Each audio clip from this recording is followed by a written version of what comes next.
My kids watched Yes Day, which was it was not great because then my kids were like, oh, we want to do that. A day where the parents have to say yes to everything the kids you ask. have to say yes no matter what. And my wife and I were like, yes, we're fun. We're going to do that. It was a nightmare. Life gets easier if we figure it out together. Welcome to The Lisa Show.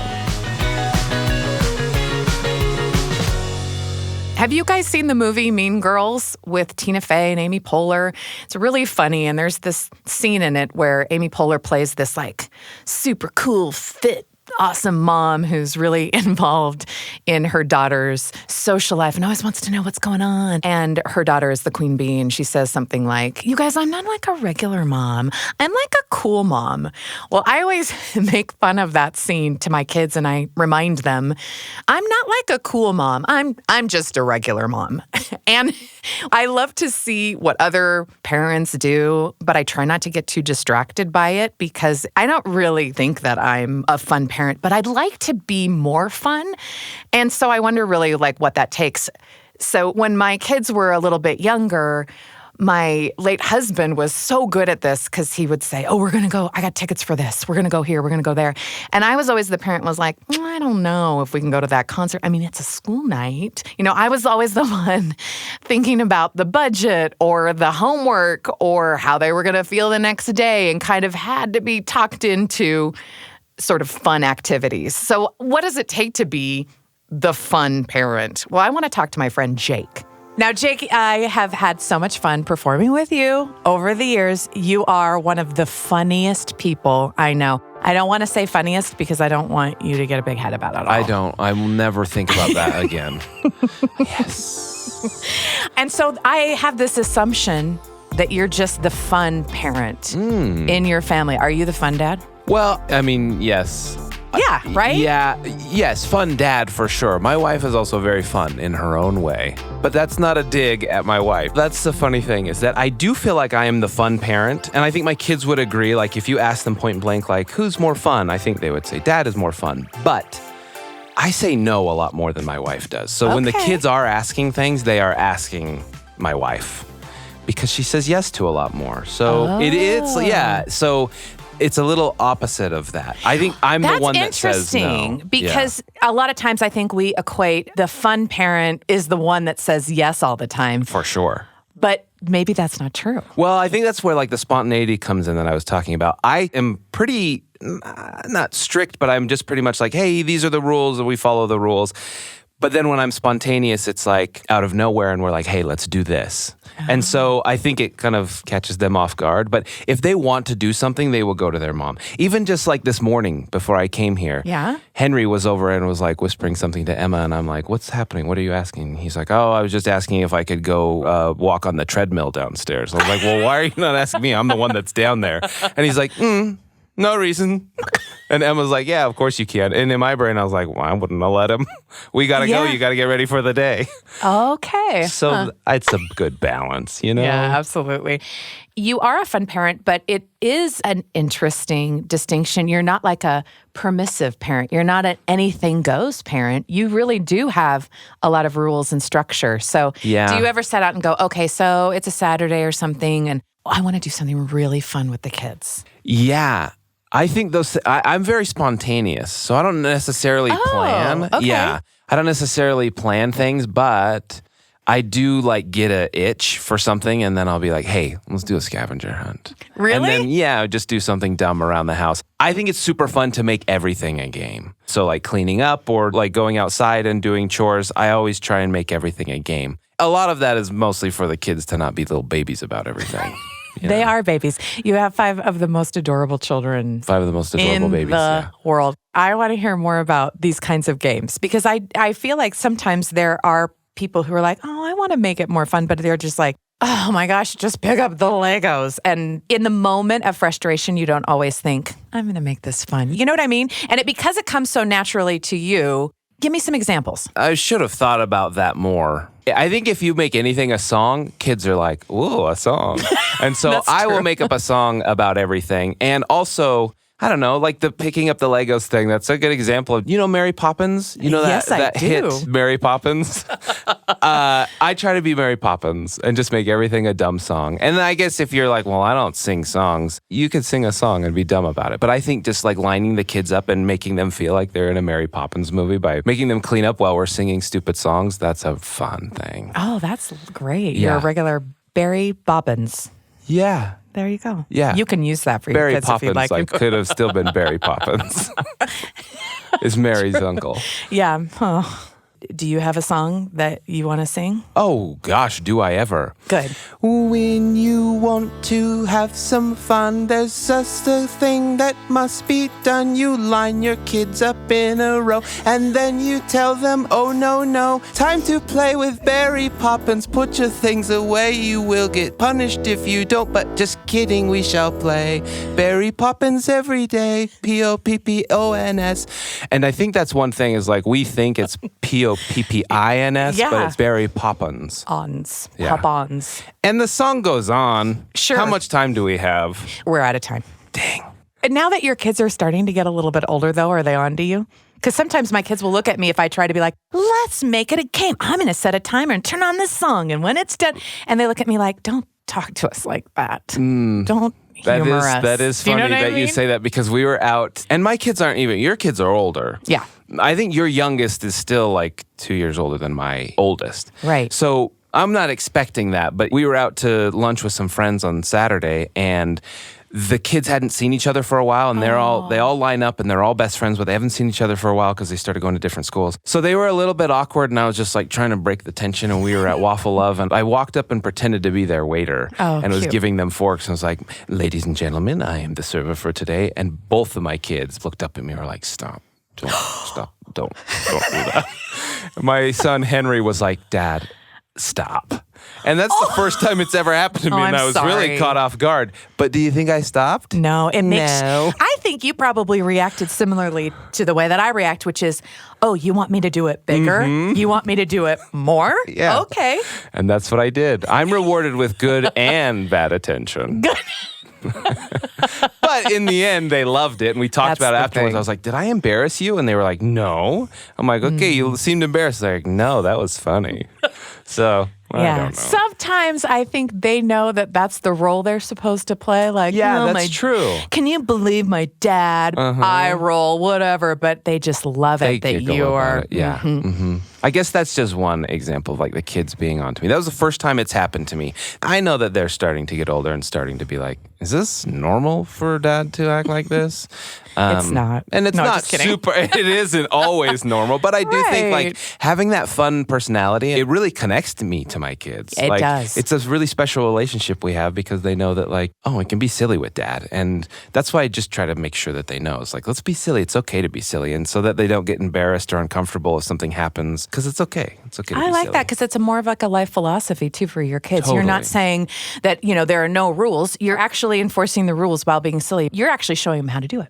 Yeah, well, that's true. Look at you. Yeah, I'm a genius. You didn't even know it. No, air that part. So when we're having this conversation about how to be the fun parent, I think that some people approach it really sort of cautiously because they're thinking, listen, just being a parent is overwhelming, period. End of sentence and stuff. And now, like, I have to be fun and I have to think of things to do if, like, that's not in my nature. But I do think that there are some things that you could do to, like, just enjoy it a little bit more.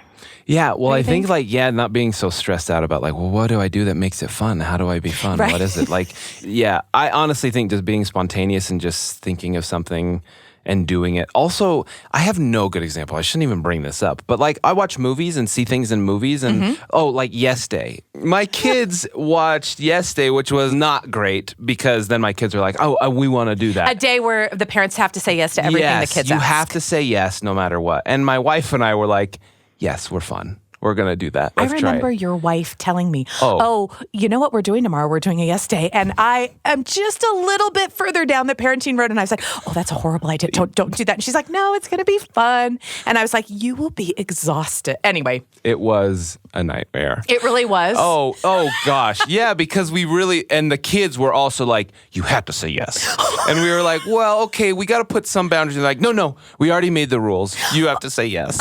And so we were like, okay, we'll do it. We will never do that again. But my point is, there are examples from things all over the place. Like, oh, that's a fun thing. I want to do that with my kids. Yeah. I want to try it. And we tried yesterday, and we will never do it again because it was not good. Tell me what happened, though. I can't even think of all the activities, but we went to like a jumpy house. We went to like bowling. We went, like, every kid got to be like, I want to do this now. And we were like, it's almost like it was a Make-A-Wish for all of my kids. How much soda did you buy? Yeah. I mean, you know what I mean? At every stop. Soda That's what and I mean. candy at Yep. every stop. And also at the end of the day, they were exhausted and sick. And it was like, it definitely wasn't worth it. But it taught us a lesson that yesterday is bad.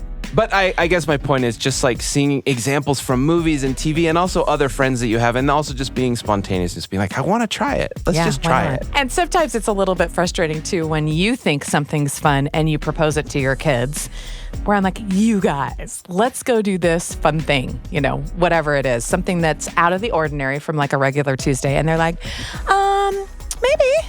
Yeah. Like the roles have reversed, like when the kids were like, hey, let's go to the zoo today. Yeah. And you're a mom of little kids and you're like, there's no way we're going to go to the zoo today. And you go, well, maybe. And now my kids are well maybeing me, you know, when I'm like, hey, and guys, you know what it means. should we go to classic skating tonight? Or, you know, why don't we go get, you know, French fries from this place, a hamburger from this place, like a crazy fast food, like crawl. And they're like, yeah, maybe later. We'll see. I mean, we'll see. No, I know what that means. You know what, though? When my kids do that stuff to me, we're going to do it anyways. We're just going to do it anyways. You're just going to make them have fun. Yeah, they'll have fun. You know, I hadn't thought about the issue of force. Yeah. That's true. I might consider it. I do think you have to force it a little bit. And also, if you're not used to doing it, or if you get out of the habit of doing it, you kind of got to get into it again.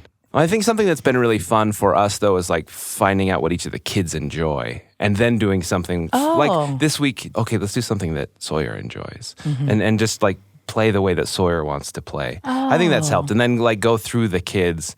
That's helped to be fun. Also to keep those kids like excited and engaged in those things. Does that make sense? It does. And I love that because then you're treating each kid like an individual, which they are. They felt seen. And then I think they have more enthusiasm to play along when it's not their turn. Oh, yeah, with the other kids. Yeah. Which is cute. Yeah. What kind of things have you discovered then that they like? Well, the jumpy house thing made me think of that a lot. Yes, they love that. But also Sawyer's just like, Legos. Can we do Legos? And I do not like Legos. We don't say hate yet in my family. Right. But we say we do not like. And I do not like playing with Legos because it is boring to me. But when I do, and we're like, okay, all right, everybody, we've got 10 minutes to build something. Everybody build. And then Sawyer's like, I just did this like heart and brain explosion emotion. So not all of us can be as funny as Jake. I mean, some of us have to work a little bit harder at it. And what really is the point of even worrying about being a fun parent? Is it just one more thing to feel bad about or add to our list of things to do? I'm talking to Michelle Cox, host of Build Family Connections. So, Michelle, how can we actually use fun to get closer to our kids? You know, it's interesting. I kind of knew that the word fun was going to be in this conversation. And if you were to ask, I think it's at the heart of connection, but maybe not in the way that we think. Because if you were to ask me, and if you were to ask my kids, I'm not the fun parent.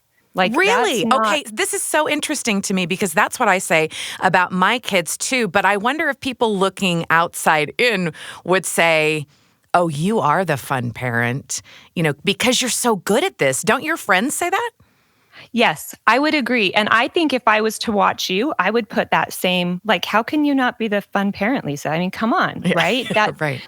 You're just a fun person. But I think something that gets in our way of creating that connection with our kid and building a relationship with our kid that feels authentic is our idea of what cool or fun or being a good parent looks like. Each one of us has a picture in our head. What a cool parent looks like, what a fun parent looks like.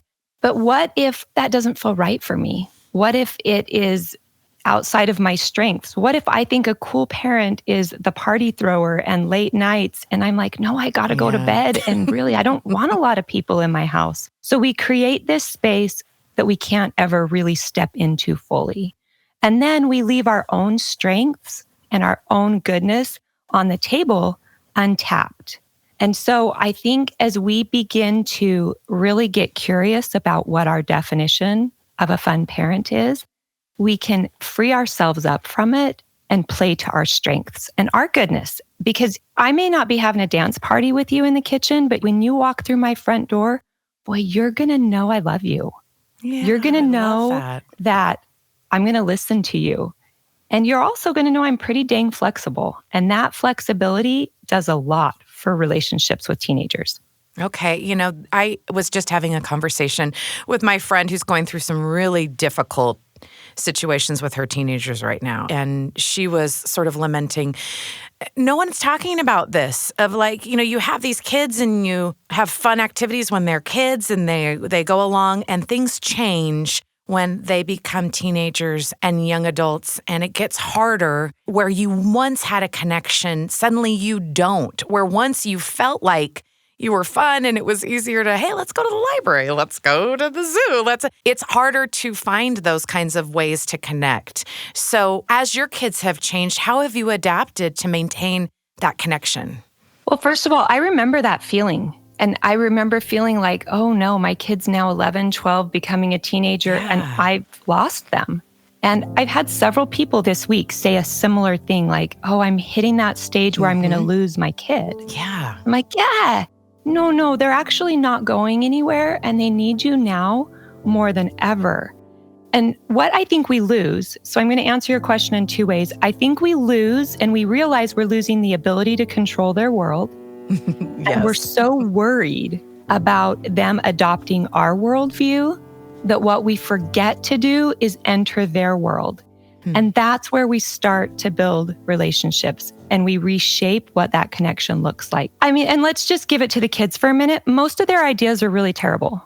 Okay, thanks for saying that, because sometimes when you say enter their world, I think, oh my gosh, it's full of Minecraft and virtual reality and stuff that like and terrible ideas. Care. And just impulsive. dumb ideas of videos where I'm like, please don't recreate this or do this. This is And do you know you actually can't say that? You shouldn't say that. Like, can we just stop and think? No, they're not about any of that. They're not about thinking and pausing. But what we get to do as parents is we get to choose our first response to their dumb ideas. For example, I had a 17-year-old come to me. We were sitting at the doctor's office, and he says, Mom, I have really been thinking about this idea for a long time, like 2 months. And I'm like, oh yeah, 2 whole months. Wow. This is your new life dream. Great. He's like, I need a camper van. I'm going to take all of my savings and buy a camper van. Now, solid choice. Yeah, great choice, right? He's a 17-year-old boy with a girlfriend. Cool. I mean, there's nothing that could go wrong here. And so everything in me said, no. However, I get to choose what that first response is. And it doesn't mean that I'm going to change my no stance. But what I get to do is listen, learn, and engage. I need to practice because it's not going to come naturally to us when the no is screaming in our head. Right. We need to say, oh, so tell me more. What's so exciting about a camper van? What is a camper van? And what are you going to do with it? And by the way, you do have a girlfriend, right? And if we start to get curious and then listen to their responses, we get to learn about what matters to them. We get to learn about what they're really thinking, what pieces of the project are appealing to them. And then we can engage with them in that process. Okay, show me a video. Well, have you thought about how much that would cost? Let's go look on OfferUp. Let's look at those camper vans. Whether or not it's a yes or no, in this case, oddly enough, the more I learned, we have a camper van. You did. A nice I didn't ghetto. Twist. Twist. Yeah, no, it's a camper van, and it is the ugliest thing you've ever seen, spray painted with spray cans, not even a nice spray. But here's the thing that happened. As I learned more, I was able to let go of my fear around what he was asking for. Now, that might not be right for another kid, but we were able to have conversations about intimate relationships. We were able to have conversations about boundaries and where you wanted to camp and what mountain biking with this van looked like. And as I entered his world, I could see that there were pieces of this I was okay with. And if I had just said no, we wouldn't have gotten there. Yeah, or if you had belittled him or made fun of it or said, what are you talking about? Yeah, it What would a waste have, of your money. What a waste of your time. All of those things. But you know what else I would have missed out on? Camping trips, long drives. Wow. 4 of us squished into this camper van. And him seeing the pride as he spent hours and hours and hours of him building and creating. And even if it had been a no, I could have looked and said, well, okay, so you want to build something and create something to use in your mountain biking. What else could we do? Because a camper van, that doesn't really work for me. It doesn't work for us. But what can we do? And that's an example, maybe a big example, of how we enter their world. We listen, learn, and engage with them. I love that. One comment that I hear from teenagers over and over again was, if my parents only understood. Fill in the blank. And when you don't know what to do as a parent, when you're feeling that fear coursing through your body and you want to control everything in sight, because let's be honest, we just want to keep our people safe. We love them so much. Yeah. Get curious. And instead of rushing in with fixes and solutions and answers, start asking questions. And if you have a kiddo who gives you kind of the wall and doesn't want to talk, then start talking about what matters to them. Yeah, meet them in their world. And world. slide in a question. Yeah, entering their world. So we're going to talk to them about football before we start asking about their girlfriend. We're going to talk to them about Minecraft before we talk about maybe some of the classroom drama that we know is happening at their school. Because it lets them know that we're interested in more than just their problems. We're interested in them as a person. I love that. It feels Even so Minecraft. doable. I know a lot about Star Wars and Batman and things that I didn't think that I would before, because my kid was so excited about telling me the backstory and asking those questions, honestly, of like, why do you love this so much? Like, help me understand. I thought it was just this simple story, and boy, was I wrong. It's so much more, right? And I don't like violence. Like, I can't watch violent movies. I have a very sensitive brain that way. And I have a kid who loves all of these things, like the Marvel, the Star Wars. But I can talk to him about it. Yeah. I can send him a meme. I can send him a funny Yoda quote. I can snap a picture of a poster in a gas station that has all the Marvel superheroes and just say, hey, I'm thinking about you. Wow. And those are all little touches that say, I'm aware of you, I see you, and if it matters to you, it matters to me.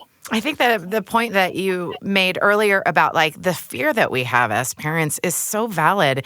And I want to talk about it more. This fear that we have of, well, we can't control their world. We want the very best for them, for their future. So if they choose this, then what about this? And they don't think about all the things like I think about it. And that fear can really get in the way of our having a real, authentic connection with them. Do you have moments still like of panic with your older kids? And how do you sort of push through that so that you bring yourself to a place of, oh no, this is about a connection with them? Every other interaction, probably, maybe So not we're at every other 50-50. interaction Okay, I'm cool. filled with fear. But yeah, it's just a part. So my personality, I have a little bit more of an anxious personality, and I have very high adventure kids. So it is frequent. That's a fun combination. It's a great combination. And I I'm an relate to adventurer that. too, but I'm an anxious adventurer, right? Right. So when they come to me with their ideas, very often I'm like, no.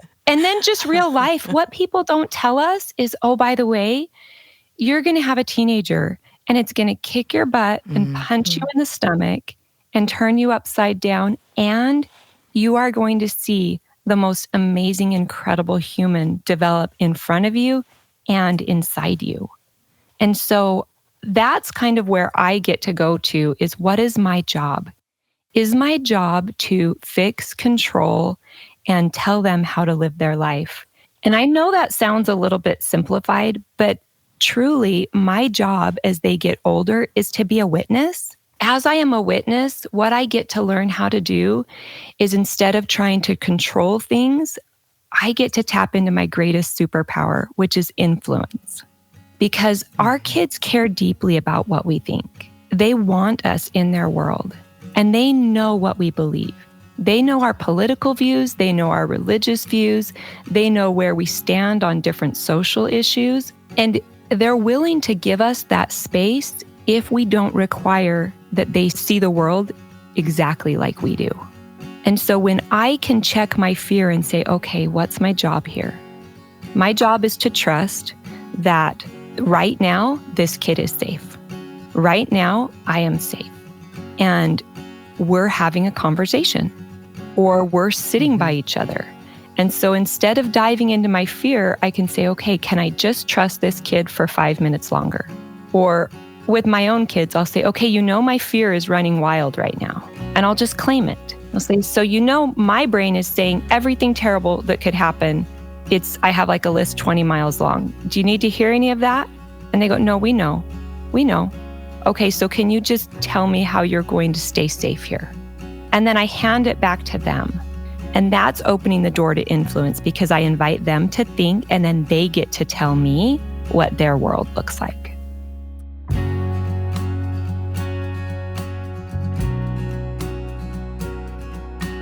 So what does this mean in real life? I want to see each one of my 5 kids as individuals, but we also want to have fun and bond and connect together. And right now, my age range of my children are 14 to 24, which is kind of a drastic range. And so finding something that we can do together, or inside jokes that we can all connect to, is a little bit of a challenge. And I realize that most families go through this, right? We don't stay in the same stage for very long. So I wanted to ask my friends, veteran parents Ken and Katie Craig, how they handle this. We met several years ago, decades, in an improv comedy troupe, the Garens, in college. And you guys fell in love, got married, had kids. And so the assumption is when 2 funny people get together and get married, it's going to be fun parenting. 24 hours a day. That is a lot of pressure. We're talking about being the fun parent. Is it even important? Why should you even consider it? How do you maintain it? How could you be a little bit more fun? So many different topics. But I wanted to start with you guys, because I'm sure a lot of people from the outside looking in think, oh, you guys probably have the most fun. Can you confirm or deny that? It's funny, because we met doing improv, we've actually had people be like, so do you guys do like improv together with your kids at night? And we laugh like, oh, don't be silly. But we actually have. I was going to say, right? It's a dichotomy. It's a fine line to walk. Like, I feel like we really enjoy our kids. We have a lot of fun, but you can't maintain that 24 hours a day. You can't always be a clown.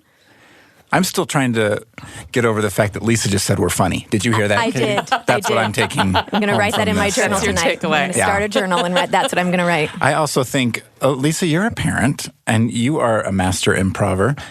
Don't you feel like every parent is kind of improving every day? Oh, yeah. I especially feel like when my kids became teenagers, I was like, oh, now my acting improv skills are I've got to act cool. Yeah. Act like I don't even care. Act like when they say this thing, I'm like, does my face portray a normal emotion?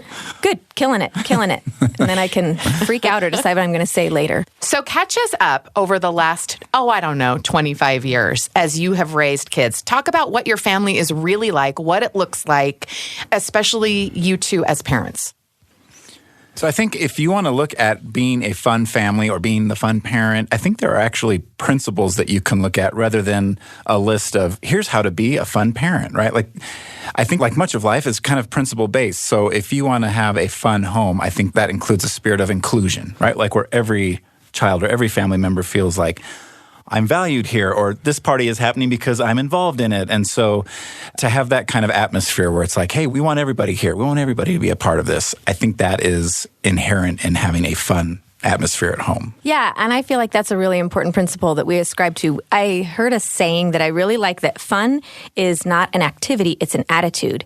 And I think that so often the things that we do that turn out to be fun are not because the event was planned to be fun. It's because when we're all together and we're doing something, then people are going to laugh and it's going to get silly and it's going to be enjoyable. Because honestly, my goal is not to be a fun parent. That's never been my goal. Despite the fact that you hear people like Mozart or Spielberg say, my success I attribute to my fun mom. Right. Exactly, right? I'm obviously failing. But you guys have a lot of children, and so there's always a big age range that you've always had to deal with. So how do you have that like spirit of inclusion and still make everything fun? Because what's fun for a 3-year-old is not fun for a 13-year-old. True. That's really true. And we've actually navigated that. Like sometimes then it just feels like we can make it work because you can find activities that are open to everyone. Sometimes then you have to adapt and you have to be like, okay, this kid, when we play a game together, this kid doesn't actually want to play. This kid wants to be the moderator of the game. And I'm just going to need to be okay with that because that is their level of involvement that they're very comfortable with. And once I get on board with it, then things are going to be better. There have been a time of two where we've actually needed to have a conversation like, this is what we're doing. This is going to be really important to this child, or this is something that, your buy-in is going to make this be so much more fun. Yeah, get on board. Yeah. And if you Get do on that, the fun train, like, Exactly. or there's going to be consequences. Or it's not gonna be I'm fun. Just kidding. Yeah. Yeah. and I think, like, to your point, though, if you can encourage that, get on the fun train early so that you have, as more kids come in and you have older kids who are like, I understand this family culture, or I am on board with this, so I know this is how we do it. And so you have their buy-in, then it's easier than if you're trying to introduce it later and they're like, sorry, I got my phone, so I'm not super interested in what else is happening in this room. Then it's harder to be like, no, this will be fun. I don't know. Yeah. It takes groundwork, I think. I agree. It takes groundwork. Sometimes then the things come and you're like, oh, of course, playing ping pong together is fun. And sometimes then you create things like we do a family chime choir, which is work, you guys. It's a lot of work. We have to schedule rehearsals and there's always tears. And I preface that at the beginning, like this isn't going to be perfect and you're going to feel frustrated and you're probably going to cry. It's kind of become a joke now. I apologized for that. Probably are going to cry. You say that? At some time. Yes, I do. This is like my beginning. This is the So pep kickoff talk. speech, you guys. Forced family fun. It is. But I believe that, like Ken was saying, there are principles that lead to happiness and joy. And work is one of those principles. We all know that. You can't get up and play the concerto on stage if you haven't done hours and hours and hours of work beforehand. And that's a principle. And that's not something to be, hidden from when we're trying to make fun. I'm using air quotes with my fingers. Fun. And those have been some of the really delightful times that we've had together as a family, is where we're all working on this chime choir and, things will get hard and then, the tension will be relieved and we'll laugh and we'll cry and we'll work together on this thing and it gets to be a big, wonderful thing at the end. Not because it was fun together the whole way through, but because it was together. Yeah. But Because is there ever that one kid who's like, listen, I don't want to do the chimes. Like, you guys do it. I'll cheer you on, but like, Like you have to pull them aside. And yeah. Mm-hmm. Does that ever happen? Mm-hmm. And what do you do? well, on some of them specifically, then you have to decide, right? Is this going to be a thing? Is this going to be my thing? Yeah. And if it is, then I need to help them to have the vision of what this really means to me. And if it isn't, then I can let it go. So I think you have Depends to on the decide. activity. Yeah, you have to decide what the thing is, and But then you can't choose all the things. No. That's what I've learned the hard way. it's true. We're doing this, and now we're doing this, And now You- this. You can choose like maybe two things. Yeah, right. and so you really need to be like, this is the one, and then you can have the conversation like, this is a really important thing to me. I love this. It makes me cry whenever I look and see all of my people doing this thing, and I would really love it. And you help them to have the vision of it, right? Mm-hmm. But I also think it's important to sometimes adjust our own expectations of what it might look like with this kid or that kid. Like that's just realistic when you're dealing with so many different people and so many different personalities. Yeah. Do you guys ever get to a place where you've just kind of been in a lull, and you think, we're just doing the business of life and it hasn't been very fun? Have you ever been conscious of that? How did you sort of change the direction of the fun train? I don't know. That's a hard question because we still have an 8-year-old and they're really good at play. Yeah. Yeah. We have, our 3 little girls who are just fun, which is, I think, a joy of having young kids around still. Because you have 28 children. Yes. Uh-huh. No. And 1 grandchild. Now, talk a little bit about the ages of your kids and what you've learned about, what's fun and adapting what's fun to different ages. Gosh, that's a good question. I don't know. I think there are activities where I think an event, right, more than maybe a singular game or a singular afternoon, there might be an event like we have done like these cross-country road trips. We've talked to you about those before. Or a day out where there is something for everyone, right, where it's not all, well, this is the one thing and everyone needs to do the same thing. But you can still be together on a road trip to someplace different, right? To kind of shake it up to your point of if it feels mundane. I don't know. I like the idea of, I think every family has the parameters of this is kind of what life looks like. These are the family rules. We all know that. And then to have something where you step outside of that. That they wouldn't expect. Now, I'm not talking about like perpetual permissiveness where it's like there's no real rules or dad doesn't have the rules. So if we want something, we go ask dad. There are the rules, there are the parameters, but then when it's like kind of low stakes, you just blow their mind with something like we had a kid that his stewardship or his job was to make the grocery list for Katie or for myself. And he'd be like, this is what we're having. I made the meal plan for the week. And I have very clear ideas of what meals should look like for a week. Like have some vegetables. Yeah. Things like that. Cool. Just shut in the dark there. So this got handed off. The son who was in charge of it was like, I don't feel like doing it. And he gave it to his younger brother. Well, this younger brother's list was like all the processed stuff, all the sugar stuff. Yeah, like his meal plan included, 5 breakfasts and chicken nuggets and lots of Hostess and all that stuff. And he gave us the list, and we kind of laughed, and we were like what if we just totally blow his mind and get everything on this list? And so we did because... No, you didn't. Yeah, we did. Yeah, it was so much fun because we didn't have a pattern of doing that. We weren't going to do it the next week. Right, and so I think it's fun when you feel like that kind of that mundane, or it's just time to shake it up. You do something outside of the normal parameters, and they know it's an exception. And that's what makes it so thrilling. Yeah, if you allowed that every week, it wouldn't be so fun. Yeah, it wouldn't be fun and we would all be dead. Well, and there was one time the car was like, had hit something and something was dragging and the air conditioning wasn't working and we were still in Colorado and we hadn't made it back to Utah yet and it was bleak. I think someone had barfed in the car. Yes. It was one of the... magical. Yes. You can just picture it. It was in the summertime. Hot, smelly, something dragging off the car and we stopped for gas and to go in and look for some duct tape to tape up whatever was dragging. Because I'm a mechanic. Yeah. And bless my sweetheart, Ken came out with ice cream sandwiches. There was an ice cream freezer inside this dumpy gas station. And he brought out ice cream sandwiches. And I just cried because I thought this is going to be a silver lining. And it obviously doesn't make everything better. And it didn't change, a lot of the situation. The van died. Yeah. It was dead after we got married. But it was just one of those really sweet things where I was so grateful that he had the presence of mind to think, people need some ice cream, and I can give them the ice cream. Ice cream's fun. Yeah. Have you guys ever been at odds with each other about like wanting to do something fun and saying, no, now's not the time, or we can't do this particular thing? And when you are, I'm just going to assume yes, because you've been married for more than 20 seconds. How do you work through that or negotiate it? I think we take turns it seems like maybe we're at odds with each other, but we're actually maybe at odds with the checkbook. And one of us is maybe being more realistic and the other one is being more like, no, I'm not being realistic right now. Just play along with me for a while. And that's maybe how we navigate it. Like there have actually been conversations where someone says, what if we this and what if we that? And the other one will say, oh, we're doing the game where we just agree with every idea and say that would be amazing. I love it. And but we're not actually going to follow through on any of it. Yeah. Right. Yeah, for sure. There are times where one of us is wanting to do the more extravagant thing or do the fun thing. And it's unrealistic, right? And I think it's important that you don't throw the other one under the bus. Well, I wanted to do this, but mom doesn't. Oh, yeah. Or you know what I mean? Yeah, don't do I think that. when you talk about being at odds, that's what I think of as someone throwing someone under the bus, which I think is just problematic on so many levels. Like you want to be a team. You want to be together and meet in the middle if it's something that requires, if we can't. And the conversation that you have between the two of you, the counseling together, like you're saying, Ken, is totally different than what you present and what you say to the kids outside. Yeah, you got to be a united front. Absolutely. Exactly. Well, I'm wondering about a situation where maybe it's like it's time to clean the house and then another parent's like, or we could just get on our bikes and go on an adventure. Yeah. I don't know. I mean, maybe Can I it's talk not to you in the that bedroom for a second? extreme, but it's like, no, we're doing this thing. Yeah, but I've got to get this other thing done. Yeah.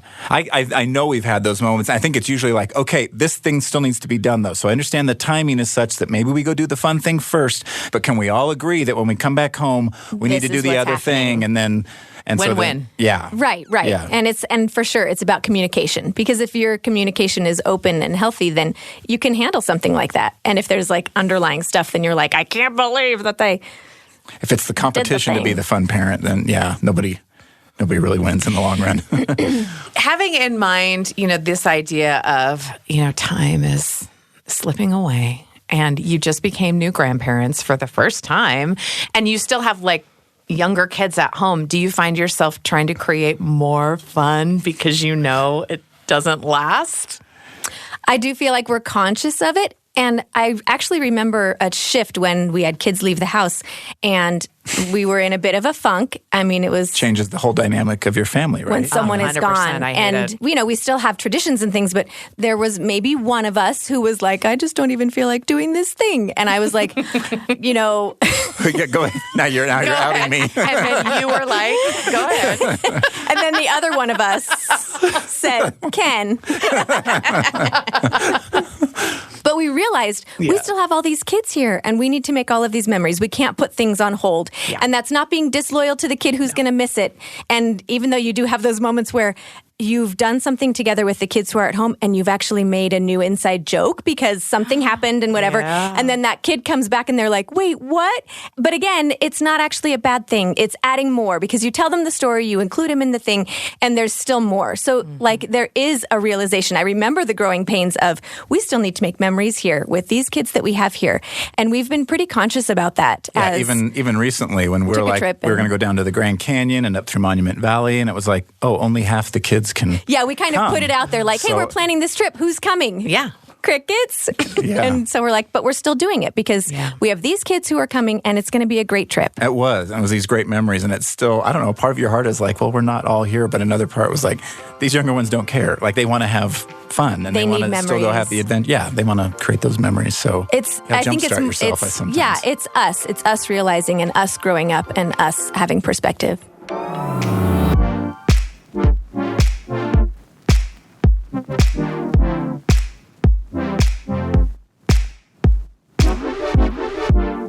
To talk about being the fun parent, I feel like we would be remiss if we didn't have both parents and kids in the same room together. And so I thought, what greater thing could we do than have Lisa and then bring in a couple of her kids? Only 40% of her kids could make it here. 2 of the 5. Lisa, I want to go hard-hitting question right out of the gate. Do you feel like you are the fun parent? I don't know. I really struggle with this because I want it so bad. I've been told oftentimes that I want it too bad. But I try to be fun. I try to make things fun. Whether they're actually fun or effective is not determined by me. So I've given that up. I feel like I'm a parent first and then fun second. So I don't necessarily think that I'm the fun parent. So if I asked Phoebe and if I asked Hugh, your kids that are here with us, what do you think they would say? Do you think that they would say that you're the fun parent? They're the sweetest kids, and I think they'd be like, yeah, you're fun. Because we have fun together. But we don't have the kind of fun that they have with their friends. But guess what? I'm not trying to be their friend. I'm being their parent because they only get one mom, right? Mm-hmm. And so I'm going to be the mom first, but I hope I'm really fun. So what do you what do you think, Hugh? Is your mom the fun parent? Yes, most definitely. Okay, back it up. Okay, cite references, please. I love this. Okay, well, we always have an open house. Anyone's welcome. Me and her are very good with communication. We talk about curfew, and we talk about, like, rules of the house. And so it's not just her telling me, oh, you have to do this, and not giving me a reason. So I think we communicate very well. There's always food, which is fun.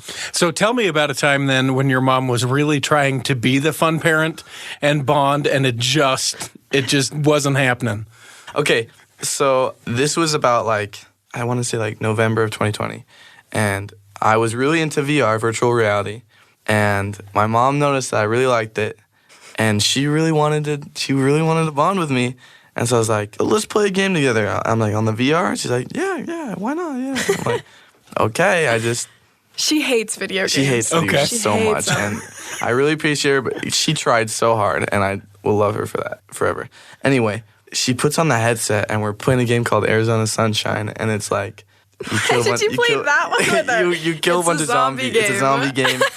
And it's so funny because, you get disoriented, and so with the motion sickness, she was not having it at all, but she, pushed through it, and she took the headset off, and she just, left it to her room and just, locked the door. I think she didn't want me to see, but she was so sick afterwards, and I was like, I felt so bad, but On the other side of it, tell me about a time maybe where your mom was trying to be the fun parent and it really connected, something that really made a difference. there was a day, and she was set on this idea that we would see 3 movies in one day. I don't know if you've seen her Instagram post on Your Funny Valentine, but we did it. Well, I saw 2 out of the 3 movies because one was rated R. But we saw West Side Story, and then we saw Spider-Man No Way Home back to back. Like one of the funnest days of my life. It was so fun. We went at like 10. Some of her friends were there. We watched the movie. It was awesome. We got popcorn and a bunch of snacks. And then in the middle of it, we got food at Cubby's. And then we went and we watched another movie. And then we got food after again. And I was like, This is good. that was amazing. What about for you, Phoebe? I love it when she invites us to like go to her shows. It was just so fun to see and just like see her in her element. And I was like, this is so cool. Like, this is my mom. Now, Hugh hit up something that I want to talk about is so many times parents think that they can't be the fun parents if they have to be the disciplinarian, right? One parent is the one who has to lay down all the rules and all the foundation and, you got to make sure you do this, and then the other one can kind of be fun. How, when your mom was disciplining you, was she also able to be the fun parent? I feel like I was not disciplined a lot because I'm not a bad kid. Just kidding. But like, Very humble. Well, I feel like I didn't really get into trouble that much. Yeah. But like setting boundaries, like she'd set boundaries, and then just like if I, pushed those boundaries, she'd be like, hey, like knock it off.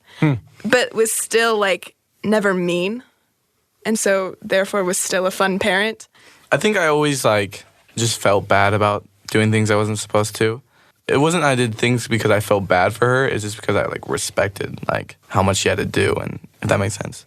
So if you were to give advice then, someone that's like, man, I really want to connect with my kids. I want to be the fun parent, but maybe they're not inclined to be like how your mom is, right? Not everyone can be your mom. In fact, I would say not anyone can be your mom. Too true. One of a kind. One of a kind for sure. But how can someone listening to what our conversation entails become the fun parent? Well, I think it's just understanding what your kid is interested in, finding like what they like to do. There's so many parents who have this like idea of their relationship with their kid, like, oh, every weekend I'll take my kid fishing, or, classic, like, I'll throw the football, But I think if you really want to connect, find what they're interested in. Like, say your kid likes Or find a common interest. Yeah, exactly. Right, yeah. That like you can both go off of. Yeah. And like work on your strength. Because like my mom was obviously like an entertainer, like she loves having people over. And so for her, I think it's much easier to like have the place ready if we want to have a party at any time. You know what I mean? Mm-hmm. I think I've never been one, like the idea of going on a boat and fishing, never been my cup of tea. But, me and my mom love movies. We love theater. So we'll go see like movies together like every like other weekend. And, I think we bond like that, if that makes sense. So in a few years, many, many years, you guys may have your own families if that's the choice you guys decide to do. Lisa, what advice would you give your kids to be the fun parent? Ooh, I would say just be yourselves and don't try to be a parent, but like let your personality come through because you're both very fun and you want to have fun with your kids and you want to have more positive memories and interactions than negative ones. And you're great kids and you're going to be great parents. Thanks, Mom. No, it's true. And also listen. The idea of the family band. If we really do it. No, but listen, hear me out. It's not it will help realistic. you in the future. How? By Definitely not. how cool would it be if your kids So just cool. know there's a band sounds waiting so for them. cool. And then when it's time to clean or it's time to celebrate something or it's time to then you Nope. just sit and play music. It would be so cool. Just consider it. Consider The family Consider band. it considered. it's considered. The Lisa Show is a production of BYU Radio. This week, our show is produced by Lisa Valentine Clark, that's me, Richie T. Stedman, and McKay Menden, with help from Kaya Dibb and Angela Larson. You can find us on Instagram and Facebook at The Lisa Show, and you can reach out to us directly at thelisashow@byu.edu. And don't forget to leave us a review on Apple Podcasts or Spotify. It really helps us out. Next week on the show, anybody can create a perfect schedule. The true time management masters create resilient schedules that are able to deal with the fact that life doesn't go as planned. That's next week on The Lisa Show.